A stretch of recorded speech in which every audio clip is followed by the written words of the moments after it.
Eh, Bapak Ibu sudah 1 tahun tak terasa. Berarti kalau misalkan kita mah di dunia pendidikan bukan ulang tahun tapi PPDB. PPDB berarti usia kita berkurang setahun terus ya. PPDB berarti lama kita di sekolah, lama kita di tempat kerja, udah 1 tahun lagi karena sudah bertemu lagi dengan PPDB. Nomor perwalnya sudah keluar Bapak Ibu dan sudah diparaf juga. Kita PPDB-nya di 29 April 2025, itu baru kemarin nomor perwalnya. Yang ada di sini yang akan saya paparkan sedikit saja. Ini masih berdasarkan Permendikbud nomor 3 tahun 2025. Tapi ke bawahnya tidak banyak perbedaan Bapak Ibu.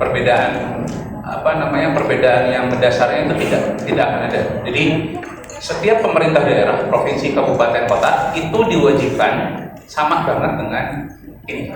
Baik, next. Yang pegangnya siapa?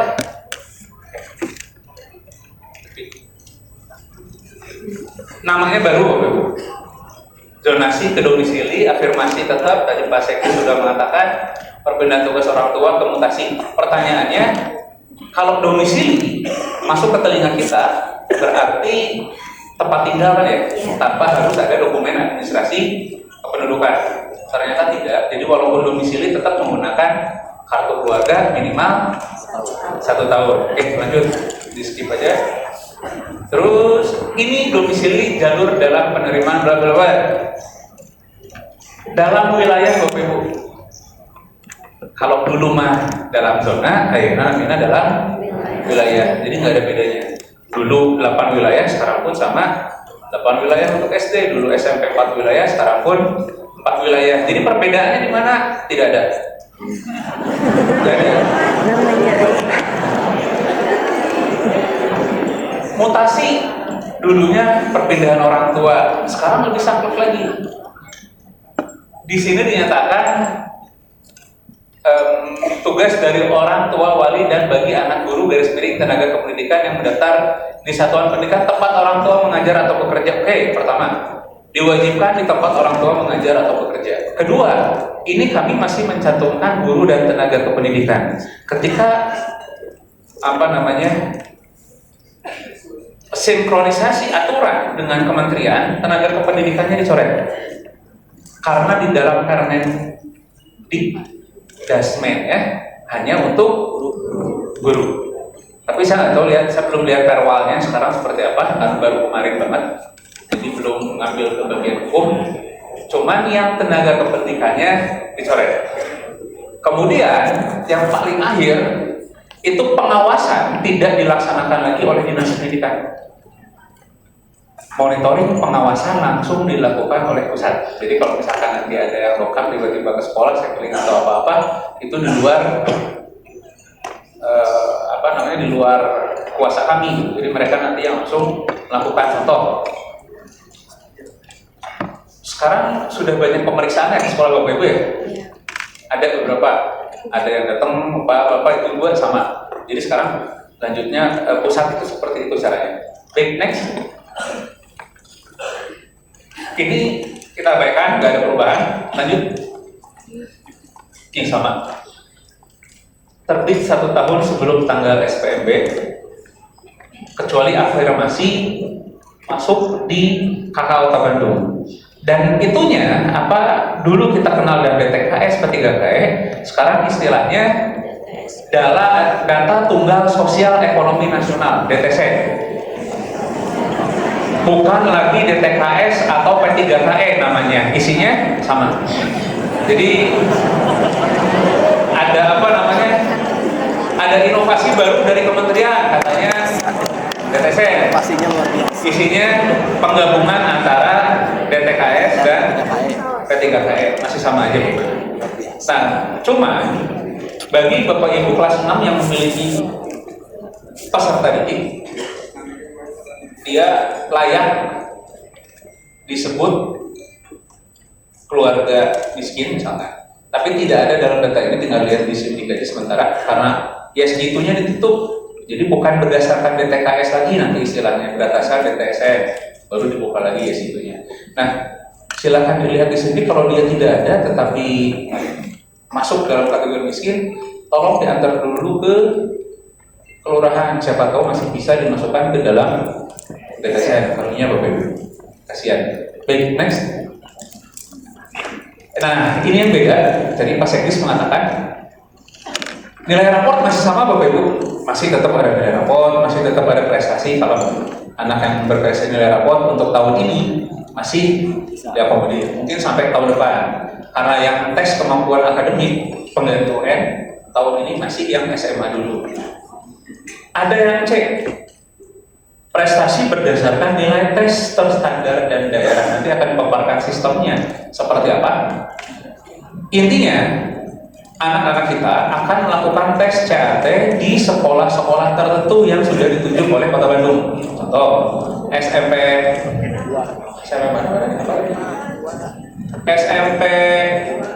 per zona ada beberapa sekolah.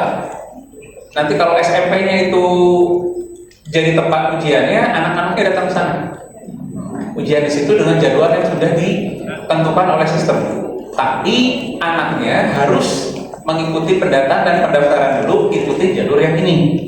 Kalau anaknya mengikuti jalur rapot ya cuma bisa rapot. Anaknya ikut jalur domisili, anaknya jalur prestasi yang lain, atau anaknya jalur ini ya ikuti jalur ini nanti. Silahkan. Ini lumayan Bapak Ibu, kalau guyonan ya Bapak Ibu.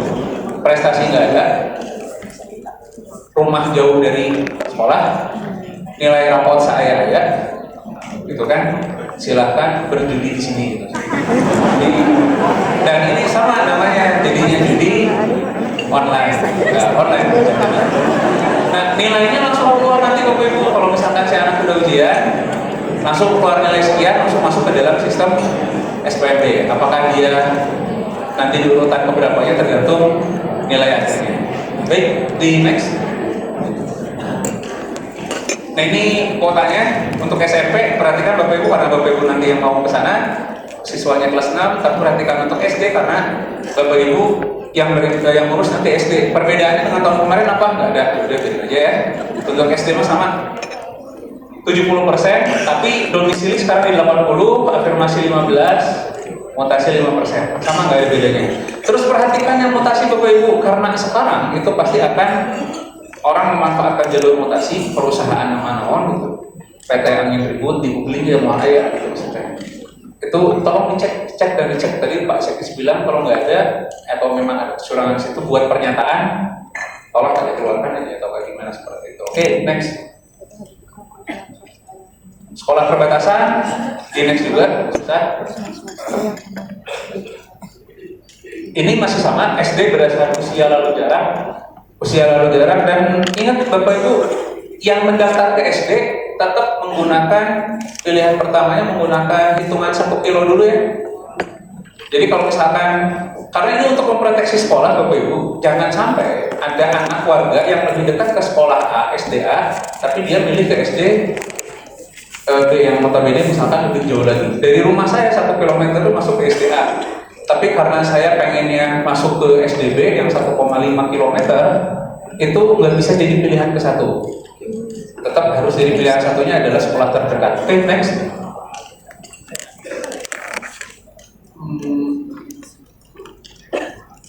Oke, ini masih sama. Lanjut, Om.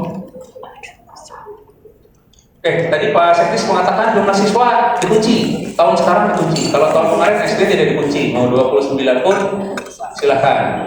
Mau 30, mangga. Kalau tahun sekarang dikunci di 28. Kalau SMP sekarang dikunci di 34. Kemarin kita di ACC di 34 orang. SMP 34, SD 28, dan yang lebih kurang dipersilakan. Kurang dibolehkan kalau kurang. Dan kalau misalkan nanti kurang, biasanya kan ada, kalau kemarin ada istilahnya MBS-nya. Kalau tahun sekarang MBS pun menggunakan sistem. Jadi laporan ke kami yang akan dicocokkan ke dalam Dapodik untuk sekolah yang masih kurang, belum terisi kuotanya setelah PPDB ditutup, itu menggunakan sistem sehingga tidak ada kejadian anak yang sudah diterima di SD 1 itu tiba-tiba nongol di SD yang kedua. Sistem akan nolak kalau misalkan ada alasan, Pak, murang kali abimah pada ke pesantren, mau ngajengkeun di SD atau ini atau SMP anu, tapi tiba-tiba pas MPLS saya di situ gitu. Itu tidak akan ada terjadi lagi. Jadi kalau misalkan baik yang MBS terakhir pun tetap harus menggunakan sistem yang cross check dengan sistem PPDB online, SPP online. Dan kami akan periksa nanti ketika ada kodenya sama atau tidak. Oke, next lagi. Ini next salah jadwalnya. Ini di next juga. Terus next sampai terima kasih. Oke, ini wilayahnya pun sama, masih sama, tidak berbeda Bapak Ibu. Masih A, B, C, D sampai H sampai radius tuh kan dianggap satu zona. Jadi kalau misalkan 1 kilo masih satu zona, jadi tidak ada sekolah sekilo-kilo acak gitu. Oke, di next. Ini yang SMP Bapak Ibu tetap di 4 zona. Dan pastikan ingatkan kepada orang tuanya nanti kalau mau lulus di 3 kilo juga masih dianggap satu zona kok. Karena apa? Karena setiap ngobrol sama Pak Wakil sama orang dewan disebut zona itu mengganggu kumaha hari orang ada imahna di bentasan sekolah, nah bisa disebut luar zona, padahal kita sudah menentukan kalau radiusnya masih 3 kilo dia masih satu zona. Oke, next. Ini media sosialisasi SPMB Kota Bandung. Kalau perlu apapun mangga di sini. Kalau Bapak Ibu malas baca, tonton aja atau suruh orang tua aja sok Bapak Ibu mangga ke dia. Tapi tadi dinyatakan sama Pak PLT, punten PPID sub pembantu sekolahnya buat nomor atau sekolahnya buat nomor. Pak Bapak Ibu Ketua, sekolahnya buat nomor aduan dan informasi. Tapi saran saya buat nomor baru. Jangan ngasih nomor Bapak Ibu atau PPID-nya hamnya. Itu tiap tahun uang tibra sama tiburan. Jadi bakalan agak terus beli aja nomor baru, jadikan keluarkan. Kalau misalkan aman, itu bisa digunakan tahun baru lagi. Tapi jangan angkat di bos ngandalin HP dong. HP untuk apa namanya? Ini SPP gitu. Seperti apa? Gitu. Tapi kalau misalkan HP baru itu digunakan untuk informasi dan komunikasi sekolah, mangga. Tapi kalau untuk PPDB, boleh. Tapi kalau misalkan untuk kepentingan superdos ada apapun silakan. Tapi HP-nya minimal iPhone 13 boleh. Jadi ada seorang HP namanya teh Android dan sejutaan misalkan ya. Ya ulah dijejekan itu terlalu rusak. Next. Terima kasih. Nah, sekarang Bapak Ibu yang akan disosialisasikan itu adalah sistemnya. Aplikasinya seperti apa, cara daftarnya seperti apa. Kalau tahun kemarin akun operator itu dibatasi, akun verifikator itu dibatasi, sekarang dikembalikan ke para ketua SPMB. Kalau sahur ketua SPMB, saya mau verifikatornya mau 5, operatornya mau 3, mangga, silakan. Pendaftarannya online, tinggal sertakan SK-nya saja. Semuanya online, ada syaratnya, ada peraturannya, ada ribetnya, ada susahnya, nggak apa-apa. Karena kalau kata Pak Dadan itu memang suka ngikutin orang. Terus nanti ketika sistemnya sekarang itu log itu ke track. Jadi kalau misalkan ayah aduan, ini anak ini sebenarnya nggak sama usianya gini-gini, rumahnya gini, kita ketahuan siapa yang inputnya. Jadi tidak lagi oh ini mah nggak tahu siapa yang input panitia SD ini, iya tapi siapa nggak tahu. Tapi kalau sekarang langsung ketahuan usernya. Nah kalau ketahuan seperti itu, punten setiap kali Bapak Ibu sudah bekerja log out. Jadi di jalan kurang rancangan nyaliran. Dan saya lihat komputer teman buka ngejailan di situ, masuk data yang nggak benar, publish, ketahuan, anu disalahkan, anu punya akun. Jadi kalau bekerja sekarang, punten hati-hati. Kalau sudah selesai, biasakan di logout. Biasakan di download-nya, Bang, benar-benar kurang ajar ya. Hari nanti masih tanggal 30, saya bayar cicilan tanggal 5, tapi masih tadi. Mana itu tinggal cicilan Pak Chandra mah. Ayah itu cicilan. Cuma cicilan untuk apanya disembunyikan dari Kapolda di rumah. Oke. Kalau misalkan nanti ada pertanyaan soal PPDB-nya secara aturan, dikip dulu Bapak Ibu. Tapi kalau ada pertanyaan soal PPDB secara sistem, silahkan silahkan terus. Ada Pak Jadi, ada Pak Andika sang pembaca doa tadi. Dia nanti yang handle untuk aplikasi nilainya.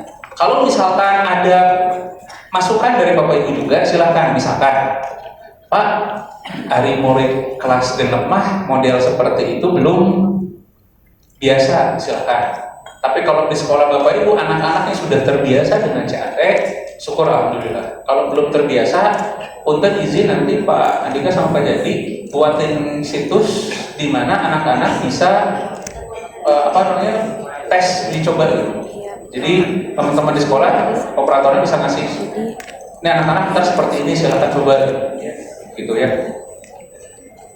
Begitu aja Bapak Ibu, saya ditunggu dengan tugas yang lain. Mohon maaf bila ada salah-salah kata. Terima kasih untuk perhatiannya. Di sini mudah-mudahan betah sampai jam 12. Terima kasih. Wassalamualaikum warahmatullahi wabarakatuh.